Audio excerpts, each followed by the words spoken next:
we may have a deal, or actually we might not. Now, recently, President Trump eliminated two key provisions within the ACA. Now, the first one made skinny insurance plans available again. Now, these plans, they don't necessarily have to provide some essential benefits, but are cheaper and are also temporary. Now, originally under the ACA, you could get some of these skinny plans, but they would have a 3-month maximum. President Trump's change boosted that up to a year. So you could get a year of skinny insurance that it didn't actually cover anything. Well, wonderful. I guess if you want to save money, great. But good luck if you get sick, right? Now, the other provision he eliminated was a cost-sharing reduction payment to insurance companies for low-income Americans. Now, that was designed to help low-income Americans be able to purchase health insurance. Now, helping poor people buy insurance, it's kind of a good thing, right? Now, unless you're Trump or the Republicans, which you're like, oh, screw poor people. We don't really care about them. Now, Democrats and even some Republicans were like, holy crap, what are you doing? The Republicans especially are like, no, stop. You're killing us you're going to kill us in 2018. Don't do this rule. Don't sabotage the ACA unless we've got something better. Don't do it. We're going to get killed at the ballot box. And look, the reason that they bring this up too, it's not because Republicans suddenly care about poor people or about the ACA. No. They just want to make sure that they get reelected. That's what this is all about.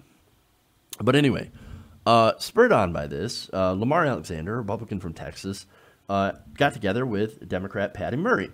And they're like, okay, let's do a temporary fix. Let's do something so that these poor people do not lose their insurance. Now, according to The Hill, this measure would fund insurer subsidies, known as cost-sharing reduction payments, for 2 years. So that eliminates one problem, while allowing states greater flexibility to waive the healthcare law's rules. That's something the Republicans want. States would also be allowed to make changes as long as they allowed comparable affordability to consumers, according to Lamar Alexander. So the Republicans, basically, they get more waivers. That's not a great thing. And they also get 2 years of not having to worry about this. So it kicks the can past 2018. Again, that's a benefit to the Republicans. Now, what do the Democrats get?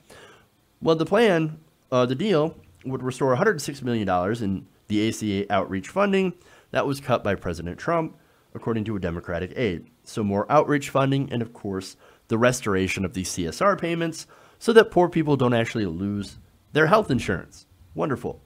Now, it's not an amazing deal, and there are definitely a lot of problems with it. But overall, at least it's something, right?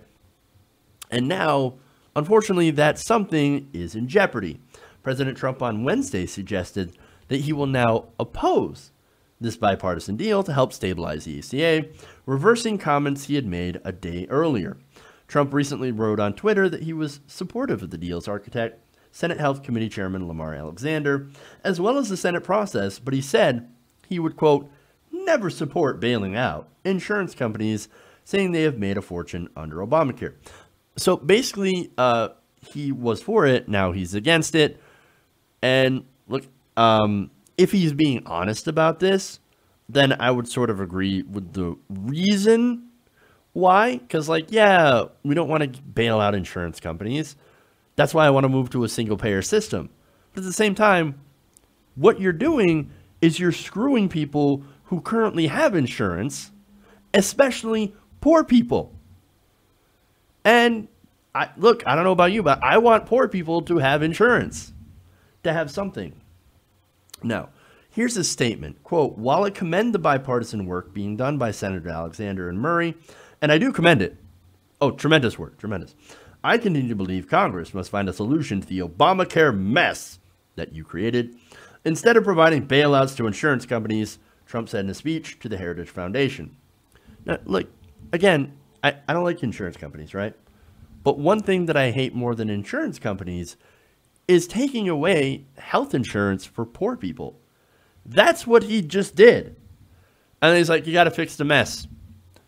What? The mess that you just made? You just made that mess. You just fucked this up. God, this guy's an idiot. Now, look, insurance premium plans. This is going to impact people. It's impacting people already. I think in Pennsylvania, they've seen a 25% increase in their premiums already. And it says insurance plans all over the country are going to spike at least 20% because of the loss of these CSR payments. That is an absolute disaster. That means millions of poor people who are already having enough trouble affording everything, affording being able to live, they're now going to lose their health insurance. Now, some of those people might have pre-existing conditions. Some of those people might really need that health insurance right now. And if they do not have that, then they cannot afford to live. That is a problem. So yes, give the insurance company some money so that they make sure that they can cover poor people. Do that while we can actually work on the system, work on fixing the system by implementing Medicare for all, which is what I believe in. We need Medicare for all now. But that's my solution. That's not his solution.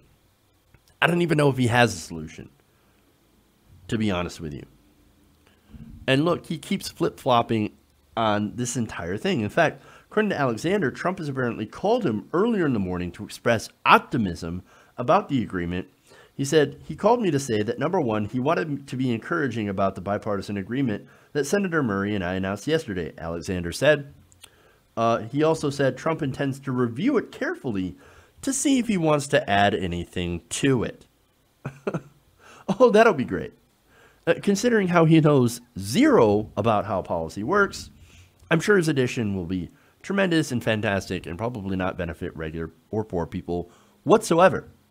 And what is he going to add to it? He knows nothing. Look, the GOP in this deal already gets a really great deal on this. This is a deal that could at least make sure that Democrats don't destroy them in 2018. Now, I do want the Democrats to destroy them in 2018. I want progressives to actually win so we can actually do some real policy. But, hey, you know what? I don't want the Republicans to win. So, again, that's one of the reasons. If you're playing politics, then you'd be against the deal. But I'm not playing politics. So, you know what? I'm okay with them doing this because, again, there are people's lives on the line. I'm not petty like the Republicans are, who would be super, super dumb not to take the deal, as some Republicans in Congress have already stated their intention to not take the deal, along with Donald Trump.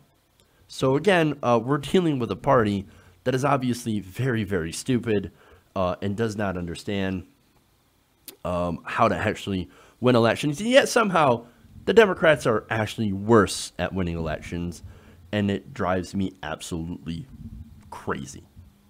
Hey everybody, thanks for watching this video. If you want to see more like this, please hit the subscribe button below. And if you want to support truly independent progressive media, please consider becoming a patron at patreon.com/TYTNation.